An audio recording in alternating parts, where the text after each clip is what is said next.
여러분은 복음을 사실적으로 붙잡고 있습니까? 복음을 알면서도 아직도 여러분의 자신을 붙잡고 있습니까? 잘 한번 점검해 보시기 바랍니다. 많은 사람들이 복음 속에서 자신을 내려놨다고 하지만 사실은 복음을 붙잡은 것이 아니라 자신을 붙잡고 자신 속에서 복음을 활용하고 있는 많은 것들을 보게 됩니다. 오늘 우리는 복음이신 예수 그리스도 한 분만으로 모든 것이 끝났다는 사실, 그래서 나는 이미 십자가에서 죽었다는 사실이 믿어지는 믿음의 사람들로 서게 되기를 주 예수 그리스도 이름으로 축원드립니다. 자, 사무엘상 8장 1절부터 9절 말씀을 오늘 보겠습니다. 이제 8장부터 들어왔거든요. 자, 먼저 6절부터 9절 말씀을 합독하고 나서 오늘 또 말씀을 보도록 하겠습니다. 우리에게 왕을 주어 우리를 다스리게 하라 했을 때에 사무엘이 그것을 기뻐하지 아니하여 여호와께 기도하며 여호와께서 사무엘에게 이르시되 백성이 내게 한 말을 다 들어라. 이는 그들이 너를 버림이 아니요 나를 버려 자기들의 왕이 되지 못하게 함이니라. 내가 그들을 애굽에서 인도하여 낸 날부터 오늘까지 그들이 모든 행사로 나를 버리고 다른 신들을 섬긴같이 내게도 그리하는도다. 그러므로 그들의 말을 듣되 너는 그들에게 엄히 경고하고 그들을 다스릴 왕의 제도를 가르치라. 아멘. 우리 성도들이나 우리 자신 모두가 사실은 이런 말씀들을 통하여 좀 더 우리 자신을 보게 되길 바랍니다. 자, 사무엘상 8장 1절부터 10장 27절은 이제 이스라엘 역사상 가장 중요한 사건이라고 할 수 있는 부분을 보고 있습니다. 이스라엘의 사회, 정치 체제가 이 가나안 정착 이후 350년간 이 사사 체계였는데요. 다시 말하면 하나님이 친히 다스리는 체계였는데 이런 체계에서 중앙 집권적이고 전체주의적인 왕전 체계로 이렇게 체제로 전환하는 것이 지금 요 사건에 기록되어 있습니다. 그래서 오늘 보게 될 사무엘상 8장 1절부터 9절은 사무엘이 나이 들어서 늙어서 노쇠하게 되어 그 아들들이 일부 지역의 사사가 되는, 대리 사사가 되는 부분들이 나오는데요.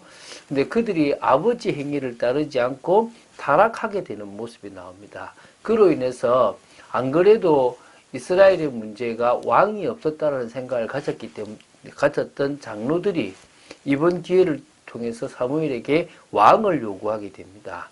그 부분에 대해서 지금 기록하고 있는데 한번 좀 구체적으로 보면서 우리가 지금 당하고 있는 문제의 원인을 무엇으로 보고 있는지도 한번 보게 되길 바랍니다.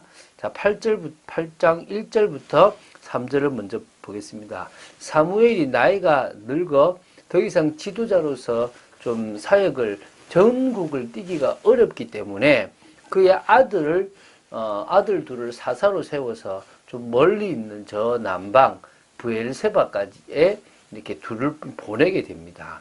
두 아들이 있는데 한 명은 장자는 요엘입니다. 여호와는 하나님이시다라는 뜻이고요. 차자는 아비야 이건데 여호와는 나의 아버지시다라는 이런 의미입니다. 참 이름은 좋죠. 근데 이름값을 좀 못했어요.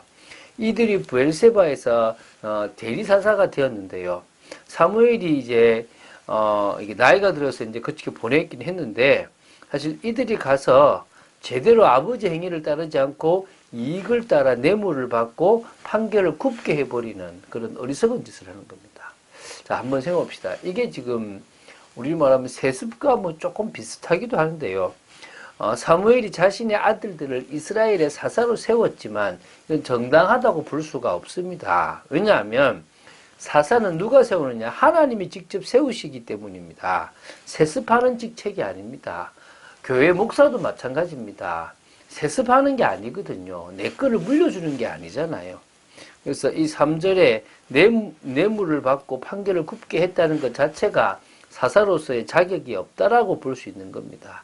적임자가 아님에도 불구하고 사사로 임명한 것 자체가 사무엘의 불찰이라고 보시면 되겠죠. 그래서 아마 정식 사사라기보다는 사무엘을 돕는 보조자 또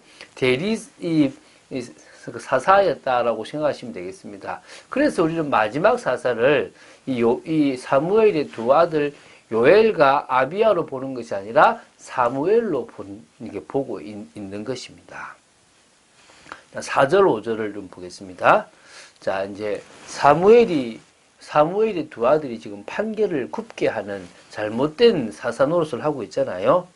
이스라엘의 모든 장로가 이 기회를 가지고 자신들이 다른 열방의 나라들과 다르게 이 지금 사사 정책이 이게 그 부족 국가로 있는 자체를 만족하지 못하고 이번 기회를 통해서 왕을 요구하는 일이 벌어집니다.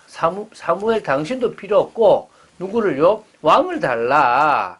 우리도 지금 다른 나라들처럼 왕을 필요로 한다. 그러면 우리 이 문제를 해결할 것 같다라고 생각하는 겁니다. 지금 자신들이 지금 어려운 것은 하나님을 왕으로 인정하지 않는 것이고요. 자신들이 어려운 것은 하나님 아닌 우상을 섬기기 때문에 그런데 그런 자신의 문제는 보지 못하고 뭐를 봅니까? 지금 바로 왕이 없는 이 정치 체제가 문제다라고 생각을 하고 있는 겁니다. 그러니까 문제의 원인을 잘못 보고 있고 문제의 본질을 못 보고 있다라고 보시면 됩니다. 속을 수밖에 없는 거니까. 여러분 많은 성도들이 또 많은 후대들이 교회를 보고 부모를 보고 여러 사회를 보면서요 틀린 생각을 가집니다. 그 문제의 본질이나 진짜 문제의 원인을 잘못 봤다는 것입니다. 오늘 여러분은 눈이 열려서 제대로 보게 되기를 바랍니다. 자, 6절, 7절 두 절을 보겠습니다. 이 사무엘은요, 이스라엘의 모든 장로들이 와서 왕을 요구하는 그 자체에 화가 난 겁니다. 이게 보면 불쾌감이, 몸이 떨릴 정도의 불쾌감을 가졌다라고 보는데요. 그게 나도 기뻐하지 않는구나라는 생각을 가지게 됐고 또 하나님을 거부하는 거구나라는 생각을 가지게 된 겁니다. 그래서 기도를 했는데요. 뭐 어떻게 할까요? 하나님의 뜻을 묻기 위한 기도라기보다는 저들의 잘못을 용서하는 기도와 하나님 앞에 이런 상황을 알리는 그런 기도를 했다고 보시면 됩니다. 7절에 보면 사무엘에게 이제 여호와께서 뭐라 그러냐면 백성이 너한테 한 말은 내가 다 들었다. 이건 너를 버림이 아니다. 사사인 너를 사사로 인정하지 않는 것이 아니라 왕인 나를 왕으로 인정하지 않는 것이다. 내가 전 우주의 왕이고 이스라엘의 참왕인데 그들은 나를 왕으로 생각하지 않는 것이다. 나를 버린 것이다. 라고 얘기합니다. 하나님이 이 사무엘에게 정확한 원인을 지적한 겁니다. 여러분이 진짜 뭐가 문제인지를 제대로 볼 수 있어야 되는 겁니다. 그러면서도 하나님은 끊임없이 이스라엘 향해서 길이 참으시는데요. 8절이 나옵니다. 8절 9절을 보는데 하나님은 지금 이스라엘 향해서 얼마만큼 참으셨느냐? 내가 그들을 애굽에서 인도하여 낸 날부터 오늘까지 350년이 된 거예요. 350년 동안 그들은 나한테 모든 행사로 나를 버리고 다른 신들을 섬겼고 지금 너 사사히 너도 버리고 왕을 요구하는 것하고 똑같은 거다. 자, 알려줘라.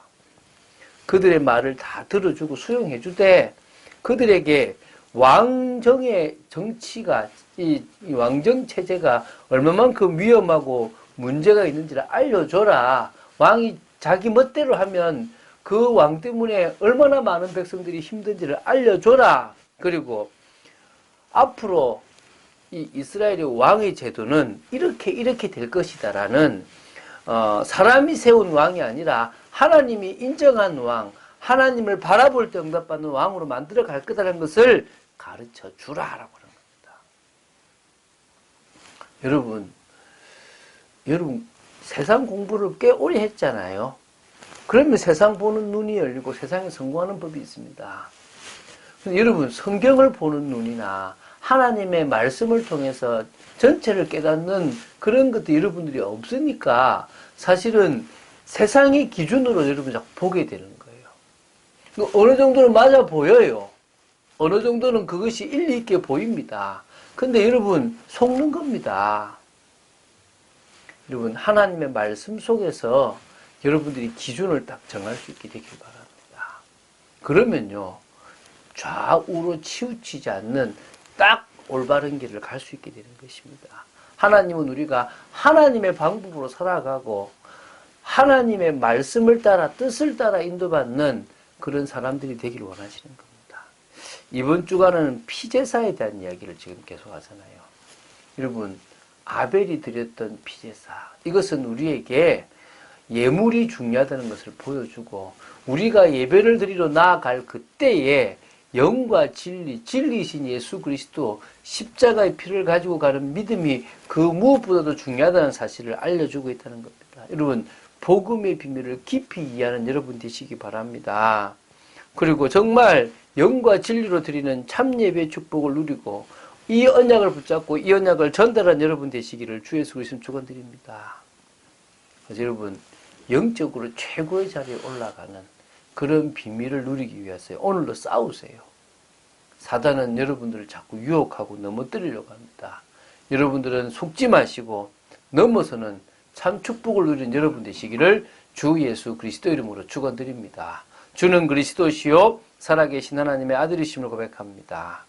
이스라엘이 왕을 요구하는 것처럼 이스라엘은 지금 우리 이 성도들은 지금도 아무 의미 없는 것들을 의미 있다고 가치 있다고 생각되고 요구하고 있을 때가 많음을 저희들이 보게 하여 주시옵시고 정말 우리 인생의 참왕 되신 예수 그리스도를 우리의 왕으로 우리의 주인으로 모시고 살아가는 축복된 인생 되도록 지켜 주시옵소서. 오늘도 믿음으로 나아가기를 간절히 소원합니다.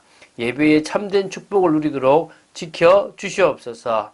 오늘도 정말 은혜 속에서 이제 올바른 시작이 되어지기 원하며 올바른 방법을 알아가는 저희들 되기를 간절히 소원합니다. 주 예수 그리스도 이름으로 기도드립니다. 아멘.